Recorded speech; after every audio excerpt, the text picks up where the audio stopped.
Good day, faith friends. Welcome to another episode of We Reflect series. I am Raymond Verana, your gospel sharer for today. Our gospel reflection is according to St. John chapter 8, verse 12 to 20. Sa kabuuan ng Ebanghelyo, muling nagsalita si Jesus sa mga Pariseo at sinabi niya, "Ako ang ilaw ng sanlibutan.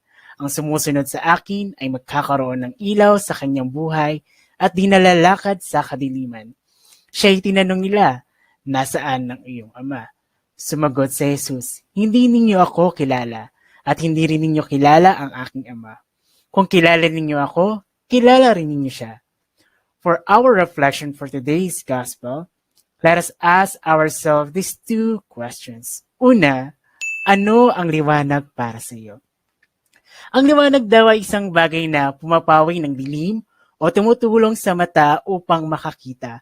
O kaya na may isang paglinaw ng isang bagay na malabo sa isip at paningin.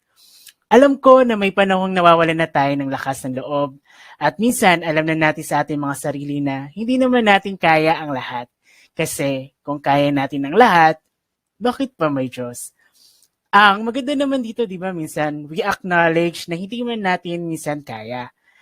Kaya naman nabuo ang salitang tulong o help.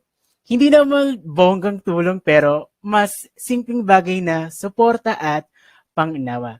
Minsan pa nga sa buhay natin, darating tayo sa punto na we are not feeling good about ourselves. Parang ang bigat-bigat ng loob natin. Parang ang dami nating problema, ang dami nating pasan, nahihirapan tayo, nape-pressure tayo. Pero kapag alam natin ang istorya ng ibang tao na mas mabigat ang pinagdadaanan kaysa sa buhay natin, masasabi nating ang arte-arte ko lang pala. Ang dami nating iniinda, yun pala, walang-wala pala tayo no, sa iniinda ng mga taong nakakasalamuhan natin.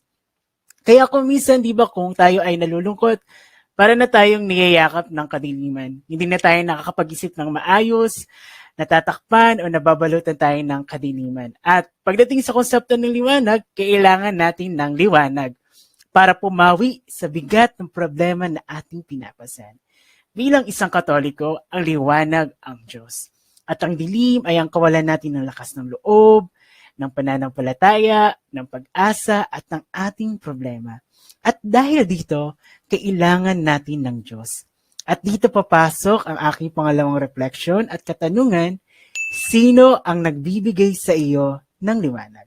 Sa Ebanghelyo, ipinaparating sa atin ni Jesucristo, "Ako ang ilaw ng sanlibutan. Ang sumusunod sa akin ay magkakaroon ng ilaw sa kanyang buhay at di nalalakad sa kadiliman." Kaya naman, mamuhay tayong tulad ng supling ng liwanag. Kaya ang bunga ng ating liwanag ay binubuo ng lahat ng kabutihan, katarungan at katotohanan. Kaya dapat bilang Katoliko, kumilos tayo bilang isang anak ng liwanag at hindi tayo ang siyang pumapatay ng liwanag. Ang liwanag na natatanggap natin, dapat ibinabahagi natin ito sa mga taong nangangailangan at sa mga umiindap o naghihingalong liwanag. Tandaan natin, blowing out someone else's candle doesn't make yours shine any brighter. Si Jesucristo dapat ang maging mitya ng ating liwanag upang manaig ang pagkakapantay-pantay ng mga tao sa katwiran, sa katapatan at sa pag-ibig sa bayan at sa Diyos magpakailanman. Ang paggalang at kagandahang asal dapat kusang bumukal sa puso at isip ng isang tao batay kung sa papaano tayo lumaki bilang isang Kristiyano. Muli sa ating pagtatapos, ano ang liwanag at sino ang liwanag para sa iyo? That's all our reflection for today. If you want to be updated to our gospel reflection, please hit the button and subscribe to Faithbook PH or visit our website and register at www.faithbook.ph. You may also download our apps via Play Store and App Store. Thank you so much, everyone. Always remember, offer the best to the Lord and share Jesus to everyone. God bless you. God first.